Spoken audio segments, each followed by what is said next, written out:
I want to eat, and I want to eat it, and I want to eat some more.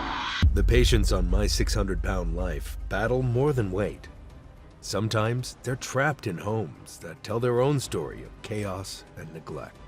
Extreme clutter, unsanitary conditions, and hazardous living spaces have made certain episodes unforgettable. These homes aren't just shocking for the audience. They reveal how physical space can impact health, mobility, and daily life. A couple years ago, I got too big for our shower, and I fell. And it took hours to get me out. Today we take a closer look at 5 of the most extreme, disturbing, and grossest homes ever seen on My 600-Pound Life. Jeanne Covey, the filthiest home. From the moment cameras walked through Jeanne Covey's front door, you could almost feel the discomfort through the screen. Trash piled up, clutter swallowing every corner, and the unmistakable signs of pet mess blended into the floors. It wasn't just a messy home. It was an environment that made viewers shift in their chairs, wondering how anyone could live like that. Jeanne's episode didn't just introduce a woman struggling at over 700 pounds. It revealed a home that, in many ways, had collapsed alongside her. Jeanne's size wasn't her only battle. Her environment told an even deeper story, one of emotional exhaustion, years of neglect, and a family dynamic that had spiraled far past control. Her mother, who lived with her, was overwhelmed. The animals they took in added more chaos. Clutter turned into trash, trash turned into filth. And eventually, the home became a physical representation of the emotional weight Jeanne had been carrying for decades. When you looked at that house, you weren't just seeing a living space. You were seeing the aftermath of a life lived in pain. Daily life in that home was almost impossible to manage. Jeanne could barely move, and simple things like cleaning, organizing, or maintaining hygiene became unmanageable tasks. Food wrappers surrounded her bed, dishes stacked up in the kitchen, and the smell, as described by crew accounts, was something that stayed with them long after filming. In a way, the home was just as stuck as she was. Every hallway, every room, every surface seemed frozen in a state of overwhelming defeat. When Dr. Now first evaluated Jeanne, he saw immediately that weight loss wasn't the only issue. Her living conditions were a clear sign of severe emotional breakdown. People don't end up in homes like that overnight. It takes years of stress, trauma, enabling, family dysfunction, and total loss of hope. Jeanne wasn't lazy. She wasn't careless. She was drowning, physically, emotionally, and environmentally. The journey to Houston didn't make things easier. Chaos followed. Her mother's health suddenly took a downturn, leaving Jeanne torn between her own life-saving treatment and the fear of losing the one person she relied on. And because everything in Jeanne's life was connected, her trauma, her weight, her environment, the emotional blow hit harder than most viewers expected. Her progress stalled, her mindset crumbled, and her willingness to continue the program began to fade. Eventually, Jeanne withdrew from the show entirely. She didn't complete Dr. Now's program, and her episode ended without the transformation viewers hoped for. It wasn't a success story. It was a human story. A reminder that weight isn't the only thing trapping someone. Sometimes the home traps them too. And for Jeanne Covey, the filth, the clutter, and the emotional heaviness of that environment became just as powerful as the addiction she was fighting. If you thought Jeanne's environment was overwhelming, wait until you see what came next. Lisa Fleming, The Unlivable Home.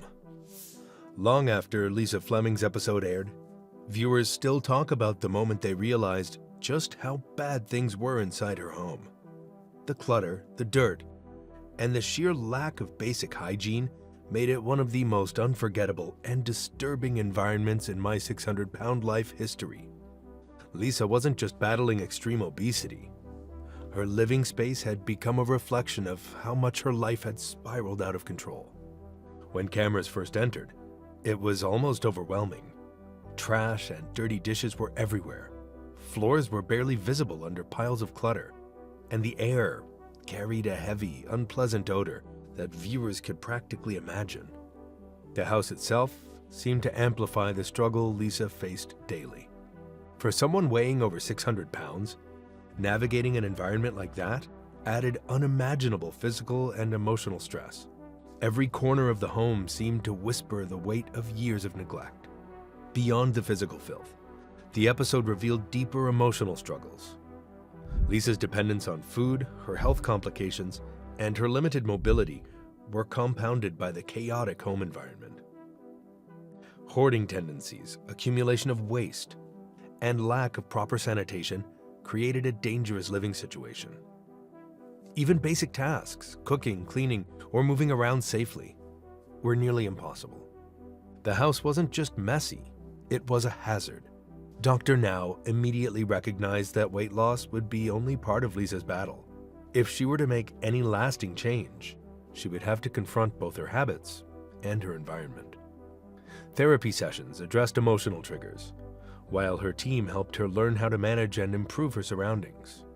For Lisa, it became clear that reclaiming her health meant reclaiming her home as well. Some of the most shocking moments came from observing just how entangled her physical and emotional challenges had become. Every day she spent in that environment reinforced unhealthy habits, and every corner of the house seemed to mirror her struggle with control. Lisa herself admitted the difficulty, saying during one session, "I didn't realize my life had become this out of control. Even my home is working against me." That single line captured the intersection of her weight, mental health, and living conditions. By the end of her episode, Lisa Fleming had taken the first steps toward transformation. Though the environment she left behind was only partially cleaned, her mindset began to shift. She learned that improving her life meant addressing both her body and the space she inhabited. While her story was painful to watch, it served as a stark reminder that extreme environments can be just as dangerous as extreme weight. Lisa's episode remains one of the most talked about in the show's history, a cautionary tale of how neglect, clutter, and poor hygiene can compound an already difficult journey. From clutter to full-blown squalor, the next story doesn't let up. James' fight for order. Sometimes a home tells the story of a life lived in struggle. For James K., every messy corner, every unsanitary surface reflected years of neglect, isolation, and the emotional weight of living in a body and space that seemed to fight against him at every turn. Walking into his house was like stepping into a physical manifestation of the chaos in his life, a place where mobility, mental health, and hygiene collided into a daily nightmare. James's home was cluttered beyond imagination. Piles of trash lined the hallways. Floors were nearly invisible beneath layers of discarded items, and evidence of neglected hygiene was everywhere. Dirty dishes stacked in the kitchen, clothing scattered across rooms, and furniture partially buried under mess created a sense of overwhelming hopelessness. For someone weighing over 600 pounds, these conditions weren't just unpleasant, they were dangerous. Every step was a risk, and simple tasks became near impossible challenges. The emotional impact of living in that environment was just as heavy as the physical barriers. James admitted that he often turned to food for comfort while surrounded by chaos, creating a cycle that only made both his weight and his home harder to manage. The clutter and squalor weren't signs of laziness, they were signs of struggle, of a life that had gradually slipped out of control. The house mirrored the internal battles he faced every day. When Dr. Now first visited, it was immediately clear that addressing James's weight alone wouldn't be enough. His living space had to change for any progress to be sustainable. Therapy and counseling became essential as he learned to recognize the emotional ties that connected him to both his home and his eating habits. James had to confront the reality that improving his environment was as crucial as losing weight. Each task was a step toward reclaiming control over his life. Throughout the episode, viewers saw the sheer difficulty of the process. Moving trash, clearing spaces, and trying to maintain even small areas of cleanliness tested James's patience and determination. He experienced setbacks, frustration, and moments of despair, but with support from Dr. Now and his team, he began to make measurable progress. Even small victories, a cleared hallway or a clean countertop, symbolized enormous personal growth. By the end of the episode, James had not only taken steps toward weight loss, but had also started to reclaim his living space and his sense of dignity. His story serves as a powerful reminder that the environment we inhabit can either support us or hold us back. For James K., confronting the chaos in his home was just as transformative as confronting the scale. His journey shows that reclaiming life is never just about losing weight. It's about creating a space that allows life to happen safely, healthily, and with hope. From chaos to courage, the next home proves the struggle can get even more extreme. Shawn's Battle Zone. Shawn Milikin's story begins before Dr. Now even steps into the frame. His home was stacked with piles of trash, leftover food, and cluttered furniture that made moving almost impossible. Each room revealed years of unchecked neglect, showing that weight loss wasn't the only battle he faced. Survival in his own home was just as difficult. From the moment the cameras entered, it was clear that Shawn wasn't just fighting his weight, he was living in a constant maze of obstacles, both physical and emotional. The clutter in Shawn's house wasn't just inconvenient, it was dangerous. Pathways barely existed, floors were coated with debris, and furniture was often buried under mounds of trash. Even the kitchen, where meals were prepared, had surfaces covered with grime and leftover food, creating a hazardous environment for anyone trying to cook or maintain hygiene. For a man struggling with extreme obesity, every movement was a risk. Walking from the bedroom to the bathroom became a monumental challenge, and daily life required immense effort just to navigate the chaos. Beyond the physical danger, Shawn's home reflected deeper emotional and psychological struggles. Years of isolation, poor habits, and a lack of support had created a space that mirrored his inner turmoil. His living environment compounded his feelings of despair and helplessness, making it difficult to break the cycle of unhealthy habits. Trash and clutter weren't just material obstacles. They were symbols of the emotional weight he carried every day. When Dr. Now first visited, it was evident that any lasting progress would require addressing both Shawn's body and his environment. Therapy sessions helped Shawn recognize the emotional ties that connected him with his home, while his team worked on practical solutions to regain control over the living space. Even minor victories, clearing a hallway or cleaning a countertop, represented significant milestones in his journey toward independence and health. Despite setbacks and moments of frustration, Shawn began to make measurable improvements. His determination to reclaim his life extended beyond the scale and into his home. As he removed the clutter, cleaned the surfaces, and created safer pathways, he started to feel the psychological effects of living in a more organized and manageable environment. The act of reclaiming his home became inseparable from reclaiming his health. By the end of the episode, Shawn Milikin had taken crucial steps toward a safer, healthier, and more livable space. While his home still required ongoing care, the changes he implemented symbolized a shift in mindset, a recognition that transformation wasn't just about losing weight, but also about creating an environment that could support his life and well-being. His story reminds viewers that overcoming extreme obesity often requires tackling multiple challenges simultaneously, and that the environment we live in can either hinder or help us on the path to recovery. Clutter, decay, and despair meet the final home that defies belief. Penny's Horror House. Entering Penny's house felt like stepping into a war zone of garbage, spoiled food, and clutter so overwhelming. It seemed to breathe and grow with every passing day. Every surface, from countertops to floors, was covered with layers of debris, half-eaten meals, sticky containers, and mountains of trash that seemed to have accumulated over months, if not years.